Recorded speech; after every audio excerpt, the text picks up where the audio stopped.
안녕하세요. 잠자면서 듣는 코코가 박사입니다. 자, 우리 오늘은요, 물질 대사에 대해서 얘기를 해보도록 할 겁니다. 우선 기본적으로 생물과 무생물을 나누는 가장 기본적인 기준, 물질 대사예요. 네, 물질 대사. 생명체는 물질 대사를 하고요, 무생물은 물질 대사를 못합니다. 그래서 이 물질 대사에 관한 여부를 가지고 우리가 생물과 무생물을 구분을 하기 때문에 사실 지구 안에 있는 생명체는 우리가 어느 정도는 다 분석을 마쳤기 때문에 우리가 구분을 할 수 있을지는 모르나 뭐 화성이라든가 이런 다른 행성에 혹여라도 우리가 한 번도 접해보지 못한 특이한 생명체가 있을 수 있단 말이에요. 아니면 생명체로 유추되는 아이들이 있을 수도 있고, 그런 유추되는 아이들이 있다라고 했을 때 얘가 정말 생명체인지 아닌지를 구분하는 가장 기본적인 방법이 요거예요. 물질대사. 그래서 이 아이가 물질대사를 하냐 안 하냐, 이게 가장 확실한 정답이고요. 근데 얘가 뭐 예를 들어서 생명체이기는 한데 아직은 잘 정확히는 몰라. 근데 얘가 죽어 있어, 시체야. 그런 경우에는 뭐 다른 요소들을 또 봐야죠. 뭐 세포 구조를 가지고 있는지, 그치, 뭐 이런 것들을 보게 될 겁니다. 그래도 가장 중심에는 생명과학 공부하는데 물질대사를 빼놓고 얘기를 할 수가 없어요. 그래서 선생님이 이제 중학교 과정에서 생명과학 파트 수업을 하면서 굉장히 답답했던 것 중에 하나가 뭐냐면, 그냥 웬만한 건 다 물질대사로 설명이 가능하거든요. 근데 이제 중학교 과정에서 물질대사라는 단어가 안 나와요. 그러니까 이거를 쉽게 풀어서 설명을 하려고 하다 보니까 좀 답답한 감이 없지 않아 있었는데, 이제 드디어 고등학교 1학년 통합과학에서 물질대사가 등장을 합니다. 통합과학에서 스타트를 끊었고요. 이제 앞으로 여러분들이 이제 생명과학 관련된 과목, 그 다음에 이제 전공을 선택해서 들어가게 되면 계속 나오라니까 참고해서 여러분들 알아두셔야 돼요. 꼼꼼하게. 물질이 뭔지는 알죠. 그러니까 물질은 우리가 화학 파트에서 다룰 법한 아이들이에요. 그렇죠? 뒤에 대사라는 단어가 나와 있는데, 이 대사라고 하는 단어는요, 쉽게 말하면 변화를 얘기하는 거예요. 근데 어떤 변화를 얘기하는 거냐? 화학 변화를 얘기하는 거예요. 근데 너무 단어가 길어져 버리게 되면 여러분들 받아들일 때 조금 거부감이 생길 수 있으니까, 대사라는 단어가 나올 때마다 우리는 변화라는 단어로 필터링해서 머릿속에다 집어넣자. 그래서 물질 대사가 일어났어. 물질 변화가 일어났다는 얘기구나. 대사 과정 중에, 변화 과정 중에 에너지 대사가 일어났지. 에너지 변화가 일어났지. 이렇게 해석하시면 됩니다. 그래서 생명체 내에서 일어나는 모든 무슨 반응? 화학 반응.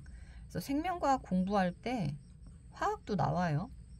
그쵸? 그래서 생명과학 1은 그나마 화학이라고 하는 느낌이 그래도 조금 배제되어 있기는 한데, 생2를 나중에 여러분들 선택해서 듣게 되면, 네, 뭐 생물분자?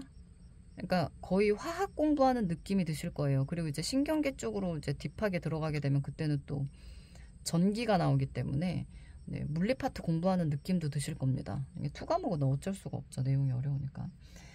그래서 생명체 내에서 일어나는 모든 화학 반응, 그러니까 선생님 몸 안에서도 화학 반응이 지금 보이지는 않겠지만 끊임없이 일어나고 있어요. 살아 있으니까요.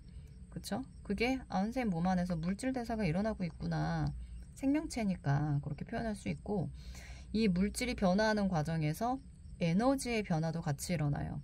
선생님은 분명히 아침에 음식을 먹었어요. 그럼 이 음식은 화학 에너지예요. 근데 이 음식 화학 에너지를 섭취함과 동시에 얘네들이 이제 물질 대사를 내 몸 안에서 하겠죠? 화학 반응을. 그래서 지금 말하잖아요. 소리 에너지로 전환된 거예요. 지금 움직이잖아요. 운동 에너지로 전환된 거라고요. 그리고 체온이 지금 따뜻해. 열 에너지로 또 전환된 거거든. 이런 식으로 에너지가 뭐 한다? 변화합니다. 그래서 에너지 대사가 반드시 수반된다. 에너지의 출입도 당연히 뒤따르게 될 거고요. 사람 같은 경우는 이제 호흡을 하니까 기본적으로 이제 열 에너지를 방출해요. 발열 반응이 나타난다는 얘기예요. 호흡은 발열이에요. 그래서 생체 촉매가 관여한다라고 나와 있는데, 이 생체 촉매라고 하는 요 촉매라고 하는 단어가 굉장히 화학틱한 용어거든요. 근데 지금 여기 배우고 있는 파트가 생명과학 파트이기 때문에 이것을 단어로 바꿔 쓰면 효소라고 표현할 수 있죠. 엔자임. 그래서 생체 촉매와 효소는 같은 단어고요. 이 효소의 도움을 받아서 물질 대사를 할 수가 있어요. 만약에 내가 효소가 없어. 아니면 효소가 있어도 걔네들이 파괴됐거나 효소가 자기 기능을 못해. 그럼 물질 대사를 못합니다. 물질 대사를 못한다는 얘기는 무슨 말이에요? 죽는다는 얘기예요. 오케이. 그래서 효소가 관여하게 될 거고, 낮은 온도에서도 화학 반응이 일어날 수 있게끔 효소가 도와주는 거다. 호흡이라고 하는 단어는 기본적으로 연소하고 비슷한 기작을 가지고 있어요. 근데 연소는 뭔가를 태우는 거잖아요. 지금 종이가 타고 있는데 그 불구더기에다가 내가 손을 집어넣게 되면은 화상 입겠죠? 너무 뜨거우니까. 온도가 너무 높잖아요, 연소는. 그쵸? 사람 몸이 그 정도로 뜨거워요? 그렇지 않죠? 온도가 뭐 400도씨까지 올라갈 필요가 없어요. 37도씨면 적당해. 400도씨까지 올라가지도 않았는데 얘네들이 어떻게 화학 반응이 나타날 수 있는 거지? 효소가 관여를 해서 낮은 온도에서도 반응할 수 있게끔 해주는 거예요. 자, 그리고 이제 세 번째로 들어가는 부분이 단계적 반응. 여기 그래프 보이시죠? 이 단계를 얘기하는 겁니다. 그러니까 연소 같은 경우에는 지금 여기에 나와 있는 그래프는 연소예요. 뜨거워요. 여기는 세포 호흡.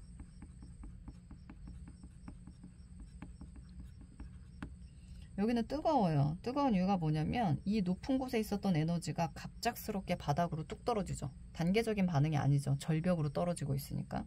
그러니까 이만큼에 해당되는 에너지 차이가 생겨요. 이만큼의 에너지가 한꺼번에 방출되는 거예요.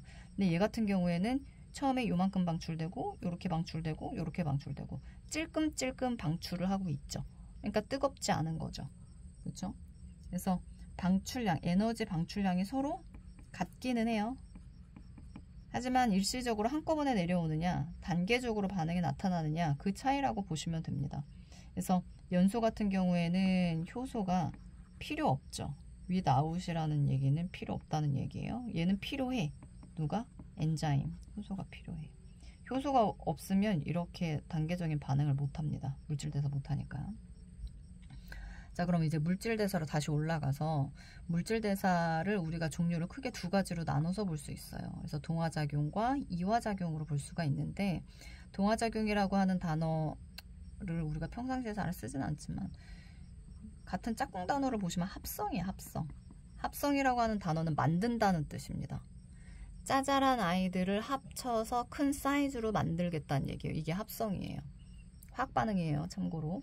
그 다음에 이화작용이라고 하는 것은 이간질 시키는 거. 뭉쳐있던 아이들을 따로따로 떨어뜨리는 거거든요. 그래서 얘네들은 분해. 분리가 아니라 분해예요. 분리는 분리. 그러니까 이거 얘기하는 거야. 분리. 이거는 물리작용이고 분해는 화학작용이에요. 지금 우리가 보고 있는 게 화학 반응이기 때문에. 그렇죠. 분리하고 분해하고 이거 함정으로 나오겠죠. 그렇죠. 구분하셔야 됩니다.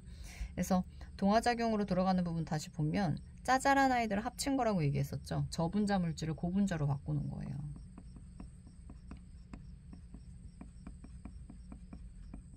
얘는 반대예요. 고분자, 사이즈가 컸던 아이들을 작은 저분자로 바꾸겠다는 얘기죠. 참고로 여기 두 개에 있는 이 두 마리 중에 동화작용은 되게 어려운 작용이에요. 저분자에서 고분자로 바뀐다라고 얘기를 하기는 했지만 어찌됐건 창작품을 만들어내는 케이스고 얘는 그 창작품을 부시는 케이스예요. 부시는 게 쉽지 만드는 건 어렵잖아. 그치? 그래서 이 동화작용으로 들어가는 이 합성, 가장 대표적인 게 빛을 받아서 포도당을 합성하는 광합성이 대표적인 예예요. 외우셔야 돼요. 광합성의 반대가 뭐겠어? 호흡이지. 광합성, 호흡. 그 다음에 그 뒤로 이제 들어가는 예시 같은 경우에는 기타 등등인데, 합성이라는 단어가 들어가면 그냥 일로 넣으시면 돼요. 뭐 단백질 합성 그러면 동화작용이겠구나.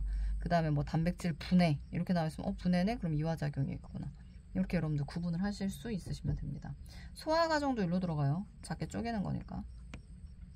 분해라는 단어가 들어가 있지는 않지만 센스 있게 찍어 달라는 얘기입니다. 그러면 우리가 호흡을 하게 되면 몸이 따뜻해지잖아요. 열 에너지를 방출했기 때문에 그런 거예요. 그래서 이화작용으로 들어가는 아이는 발열 반응이 나타날 거고요. 그 다음에 광합성은 식물이 빛을 흡수하는 거죠. 흡열 반응이에요, 얘네들은. 들. 그래서 식물은 빛 에너지를 화학 에너지로 바꾸는 과정을 이제 광합성이라고 얘기를 하는 건데, 빛 에너지 자체가 우리 손에 잡히지 않죠. 그쵸? 그 빛 에너지를 손에 잡히는 포도당, 녹말, 이런 식으로 화학 에너지로 바꾸는 걸 우리가 광합성 과정이라고 얘기를 해요. 그게 합성으로 들어가는 동화작용의 대표적인 예다. 됐죠? 자, 그럼 밑에 이제 그래프 분석을 한번 해보도록 할게요. 과학에서 그래프는 너무너무 중요하죠. 자, 여기 지금 보면은 에너지 준위가 높았어요. 근데 이렇게 뚝 떨어졌어요. 고분자가 저분자로 바뀌었다는 얘기예요. 고분자가 저분자로. 그럼 여기는 이화작용이라고 얘기할 수 있겠네요. 그렇죠? 여기가 반응물, 여기가 생성물. 포지션이 그런 거예요. 여기가 반응물, 여기가 생성물. 되니? 그러니까 없던 에너지를 끌어올렸잖아. 그러니까 이게 되게 어려운 거라고. 이건 쉬워도. 이게 뭐야? 이게 동화지. 되시죠? 그래서 우리 중학교 때 흡열 발열 반응에 대한 부분을 하긴 했었어요. 기억나요? 그 중에 흡열 반응으로 들어가는 케이스가 많지 않았거든요. 그러니까 자연적인 현상에서 흡열 반응이 나타나는 케이스가 거의 없어요. 광합성 빼고. 그래서 막 인위적으로 약품 같은 아이들이 막 암모늄 들어가 있는 약품 같은 게 나오면서 흡열 반응이야. 암모늄 들어가면 흡열 반응으로 정답을 찍자. 뭐 이런 식으로 선생님이 이제 설명을 했었던 기억이 있는데, 여기 지금 다시 나오는 겁니다. 자, 그러면 반응물에서 생성물로 넘어갈 때 어찌됐건 얘네들이 반응이 일어났다라는 거는 미끄럼틀 타고 밑으로 내려가야 된다는 얘기거든요. 그래야 이제 에너지가 이렇게 바깥쪽으로 분출돼서 나오겠죠. 근데 희한한 게 뭐냐면 얘네들이 바로 미끄럼틀 타고 밑으로 내려오는 게 아니라 위로 잠깐 올라갔다가 타고 내려와요. 이게 너무 특이한 거야. 여기 올라가야 돼. 그치? 그러니까 우리 주변에 뭐 물질들이 얼마나 많아요? 근데 얘네들이 그냥 가만히 있다가 불이 막 붙어서 타고 이러면 우리가 어떻게 불안해서 살겠어.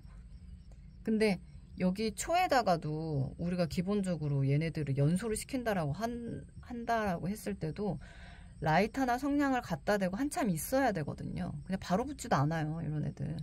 왜 바로 안 붙냐? 우리 이제 발화점이라고 하는 부분을 초등학교 때 했었죠. 연소의 3가지 조건. 그러니까 여기에 들어가는 아이는 사실 연소는 아니지만 생명체 몸 안에서 이루어지는 거긴 하겠지만 연소하고 기작이 거의 비슷해요. 그래서 연소하고 세포 비교하는 게 또 밑에서 할 거예요. 그러니까 기본적으로 반응이 일어나기 위해서는 반응이 일어날 수 있을 만큼에 해당되는 필요 에너지가 있는데, 그 필요 에너지를 우리가 활성화 에너지라고 얘기를 합니다. 그래서 지금 여기 첫 번째 화살표로 들어가는 부분을 우리가 EA라고 기호로 표기를 할 거고요. 활성화 에너지라고 얘기를 할 겁니다. A가 액티브의 약자예요. 활성. 활발하게 얘네들이 움직이는 성질, 그만큼의 에너지를 이만큼 공급을 해줘야지만 그 다음부터 반응이 나타난다. 그래서 반응물에서 생성물로 넘어가는 이 에너지 준위 차이, 딱 요만큼이죠. R자가. 이거를 우리가 뭐라고 얘기하냐면 반응열이라고 얘기해요. 반응열은 물질이 바뀌지 않는 이상 항상 똑같아요. 활성화 에너지의 이 준위는 높낮이는 좀 변할 수 있습니다. 효소가 있냐 없냐에 따라서. 그러니까 활성화 에너지를 낮추면 많이 안 올라가도 되잖아요. 그쵸? 조금만 올라가도 금방 미끄럼틀 타고 내려올 수 있죠. 그래서 우리가 효소를 사용하는 거예요. 효소를 사용하면 이 미끄럼틀을 낮출 수가 있어요. 높이를. 그러니까 활성화 에너지를 낮추는 거예요. 그래서 효소의 가장 기본적인 기능이 뭐냐라고 물어보면 활성화 에너지를 낮춰서 물질 대사가 좀 더 낮은 온도에서 원활하게 잘 일어날 수 있게끔 도와준다. 이렇게 표현할 수 있겠죠. 그렇죠? 자, 그러면 여기로 넘어와 볼게요. 이걸로 너희들 학교에서 보면 이제 설명을 많이 듣게 될 건데, 이걸 설명을 안 해주시고 이걸 시험 문제 되면 애들이 이거 다 틀려와. 여기에서 출발이에요. 그렇죠? 반응의 진양 X축이 지금 반응의 진행이니까 여기서 출발이에요. 근데 얘는 이렇게 올라가. 그럼 여기서 활성화 에너지는 뭐냐라고 물어보면 보통 정답 이렇게 찍는 학생들 많은데, 학교에서도 이제 시험 문제 출제할 때 헷갈리게 이렇게 내. 이렇게 가르쳐 준다고. 그 다음에 여기로 들어가는 부분을 기억, 니은 이렇게 얘기해주죠. 기억을 활성화 에너지라고 얘기하고 니은을 반응열이라고 얘기할 겁니다. 니은이 반응열인 건 맞아요. 근데 기억이 활성화 에너지가 아니에요. 우선 여기까지 올라가야 그 다음 반응이 일어날 거 아니야. 그럼 이만큼이 뭐가 되는 거야? 이만큼이 활성화 에너지예요. 그러니까 동화작용이 어려운 이유가 뭐냐면 활성화 에너지가 어때요? 이화에 비해서 어마무시하게 크죠. 그쵸? 활성화 에너지가 커야지만 반응이 일어날 수 있는 아이들이기 때문에 자연적인 형상에서는 이게 너무 비효율적이라고 생각하기 때문에 보통 생명체들이 이것을 선택을 안 합니다. 근데 식물이 하잖아요. 식물이 유일하게 광합성할 때. 그래서 여기가 활성화 에너지다라는 거 다시 한번 기억하시고 여기는 반응열이에요. 네, 그것만 기억하세요. 그 다음에 세포호흡과 연소. 아까도 얘기했지만 기작이 거의 비슷하다라고 얘기를 했었죠. 그래서 연소로 들어가는 부분을 보시게 되면 우리 초등학교 때 했던 거 기억을 더듬어서 연소의 3요소, 우선은 탈물질 연소가 있어야 되고요. 산소하고 반응을 해요. 그래서 누가 나오냐면 이산화탄소가 나오고, 그 다음에 수증기, 물이 좀 나오기도 하고요. 그렇죠? 그 다음에 연소니까 열에너지, 그 다음에 빛에너지, 이런 아이들이 나올 거고, 그렇죠? 그걸 여러분들 기억해 두시면 돼요. 그럼 요거를 모델로 해서 세포 호흡을 우리가 챙겨서 넣어주면, 우리 호흡할 때 산소 필요하죠? 그럼 여기다 이제 산소를 똑같이 써요. 우리 호흡하면 이산화탄소 나오거든요. 네, 이산화탄소 똑같이 씁니다. 호흡할 때 물 나와요. 근데 우리 호흡할 때 물 나오나요? 추울 때 밖에 나가면 하얗게 입김 나오죠. 그러니까 우리가 호흡을 통해서 나올 때는 수증기로 나오기 때문에 안 보이는 것 뿐이에요. 근데 추운 곳에 가면 눈에 보이죠. 수증기가 이제 물방울로 바뀔 거니까 물 나온다는 얘기입니다. 자, 그러면 연료, 석탄석유 우리가 먹을 수 있는 거냐? 우리가 석탄석유를 먹진 않지. 그러면 연료를 대체할 수 있는 우리가 음식물 중에 뭘 생각하면 되냐? 3대 영양소가 일로 들어가요. 탄수화물, 단백질, 지방.